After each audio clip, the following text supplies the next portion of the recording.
एक ऑर्गेनाइजेशन जिसका आज पूरे देश में दबदबा चल रहा है वो है enforcement directorate. With any celebrity, any so called NGO और एनी पॉलिटिशियन, एनफोर्समेंट डायरेक्टरेट के सामने आज किसी की कुछ नहीं चल रही। साल 2014 से अभी तक एनफोर्समेंट डायरेक्टरेट ने करीब 121 प्रोमिनेंट लीडर्स के ऊपर एक्शंस लिए हैं, जिसमें से करीब 115 या 95% लीडर्स अपोजिशन पार्टी के थे। इसके चलते obviously opposition party ruling party को घेर रही है। अपोजिशन का बीजेपी के ऊपर साफ साफ आरोप है कि बीजेपी अपने मेंबर्स के ऊपर एक्शंस क्यों नहीं ले रही, जबकि 363 क्रिमिनल एमएलएज और एमपीज में से 83 सिर्फ बीजेपी के हैं, जो कि किसी भी एक पार्टी की तरफ से सबसे ज़्यादा हैं। इसके अलावा हिमंता बिस्वा शर्मा और शिवराज सिंह चौहान ऑलरेडी स्कैम्स के मामले में सेंट्रल एजेंसीज के रडार में रह चुके हैं।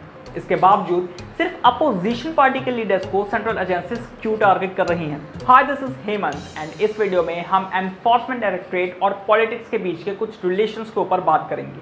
बट बिफोर वी स्टार्ट, हमें सबसे पहले एनफोर्समेंट डायरेक्टरेट और इसकी जुरिडिक्शन के बारे में समझना होगा।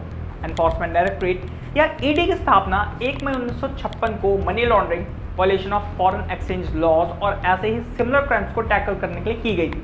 Over the passing time ED के पावर और कंट्रोल में बहुत सारे चेंजेस हुए। As of now ED home ministry के अंदर काम करती है और ये सिर्फ 3 एक्ट्स में काम करती है, जिसमें foreign exchange management act 1999, prevention of money laundering act 2002 and fugitive economic offenders act 2018 शामिल हैं। मतलब एनफोर्समेंट डायरेक्टरेट इन 3 क्राइम्स के अलावा और किसी भी क्राइम में इन्वॉल्वमेंट नहीं दिखा सकती। And the last 8 years enforcement directorate ने इन तीनों ही क्राइम्स को बहुत अच्छे से टैकल किया है। साल 2014 से 2022 के बीच एनफोर्समेंट डायरेक्टरेट ने करीब 22,230 केसेस फाइल किए। इसी दौरान एनफोर्समेंट डायरेक्टरेट ने करीब 5,329 लोगों के ऊपर शो कॉज नोटिस भी जारी किया। इसके अलावा गुनहगारों के ऊपर करीब 6,376 करोड़ की पेनल्टी इम्पोज की गई। इसी दौरान एनफोर्समेंट डायरेक्टरेट ने 7,066 करोड़ की प्रॉपर्टी सीज की। करीब 99,356 करोड़ की प्रॉपर्टी को अटैच किया गया। 3,010 रेड्स कंडक्ट की गई। 888 चार्जशीट फाइल की गई। लेकिन इन सब के बावजूद सिर्फ 23 लोग ही गुनाहगार साबित हो पाए, जो कि ईडी की कन्विक्शन रेट को सिर्फ 2.5% बनाता है। और इसी लो कन्विक्शन रेट के चलते अपोजिशन लीडर्स लगातार ईडी की कार्रवाई को क्वेश्चन कर रहे हैं। अपोजिशन लीडर्स का साफ साफ कहना है कि अगर ईडी एफिशिएंटली काम कर रही है तो उनका कन्विक्शन रेट सिर्फ 2.5% कैसे है?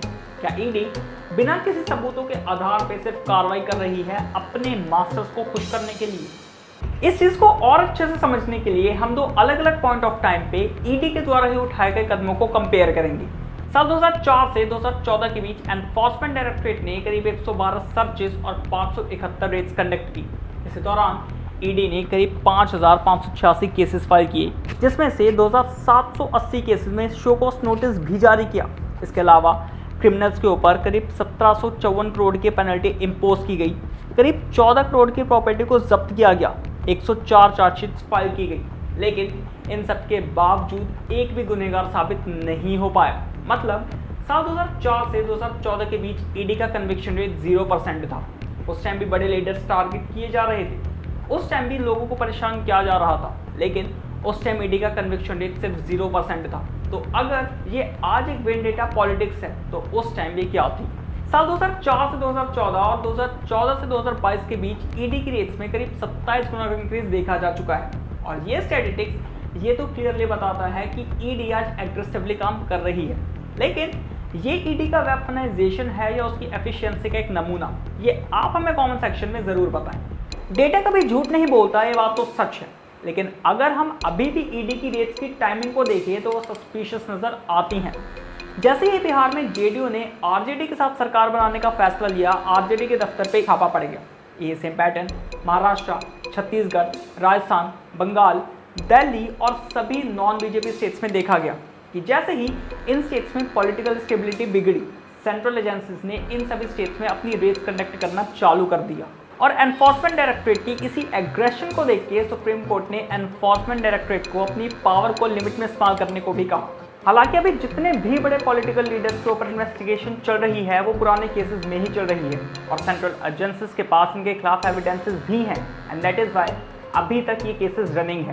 लेकिन क्या इसका मतलब ये है कि किसी भी बीजेपी रूलिंग स्टेट में कोई फ्रॉड नहीं होता? वो ताड़ लिकर स्कैम इन गुजरात, जहां 600 लीटर नकली शराब के चलते करीब 40 लोगों की मौत हुई और सैकड़ों लोग हॉस्पिटलाइज हुए, लेकिन कोई भी सेंट्रल एजेंसी गुजरात में इस केस को इन्वेस्टिगेट करने नहीं गई। क्या सिर्फ इसलिए क्योंकि गुजरात एक बीजेपी रूल स्टेट है? इसके अलावा एमटेक ऑटोमोबाइल्स लिमिटेड स्कैम भी एक इंटरेस्टिंग केस है, जहां एक डिफॉल्टर कंपनी ने 12,800 करोड़ की मनी लॉन्ड्रिंग की, लेकिन एनफोर्समेंट डायरेक्टरेट ने इस कंपनी के किसी भी क्रिमिनल के ऊपर कोई एक्शन नहीं लिया और एंड में सुप्रीम कोर्ट को एनफोर्समेंट डायरेक्टरेट को उनकी इसी न्यूट्रलिटी के चलते फटकार भी लगानी पड़ी। मतलब एक केस में एनफोर्समेंट डायरेक्टरेट को अपनी पावर को लिमिट में यूज करने को कहा जाता है और दूसरे ही केस में एनफोर्समेंट डायरेक्टरेट को किसी भी कंपनी के ऊपर इन्वेस्टिगेशन ना करने के लिए फटकार लगाई जाती है। क्या सिर्फ इसलिए क्योंकि पहले केस में अपोजिशन लीडर्स शामिल थे और दूसरे केस में कोई भी पॉलिटिकल लीडर शामिल नहीं था? कहानी यही खत्म नहीं होती।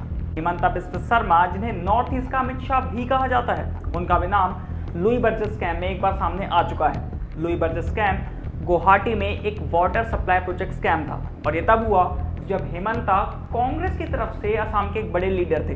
लुई बर्जर इंटरनेशनल इनकॉर्पोरेशन, जो कि एक अमेरिकन कंपनी है, उसने अपने इस क्राइम को अमेरिका में एडमिट भी किया और जब हिमंता बिस्वा शर्मा के करप्शन से रिलेटेड खबरें बाहर आई थी तो बीजेपी ने उनके करप्शन के खिलाफ पूरी बुकलेट भी जारी की थी, लेकिन जैसे ही हिमंता ने बीजेपी ज्वाइन की, ये सारी चीज़ें ठंडी पड़ गई। Another big name is Shivraj Singh Chauhan, जो कि करंटली मध्य प्रदेश के चीफ मिनिस्टर के तौर पर सर्व कर रहे हैं। उनका भी नाम व्यापम घोटाले में सामने आ चुका है। इनके अलावा रमेश पोखरियाल, जो कि इंडिया के फॉर्मर एचआरडी मिनिस्टर है, साल 2011 में उनके ऊपर इतने संगीन करप्शन चार्जेस लगे थे जिसके चलते बीजेपी को उन पर रेजिग्नेशन लेना पड़ गया था। लेकिन आज कोई भी सेंट्रल एजेंसी इन लोगों के ऊपर कोई भी इन्वेस्टिगेशन नहीं कर रही, शायद इसलिए क्योंकि ये उस पार्टी से बिलोंग करते हैं जो कि करंटली इंडिया को गवर्न कर रही है और ये सभी सेंट्रल एजेंसीज इन्हीं गवर्नमेंट के अंदर आती है। इसके ऊपर आपका क्या पॉइंट ऑफ व्यू है, ये हमें कमेंट सेक्शन में ज़रूर बताएं।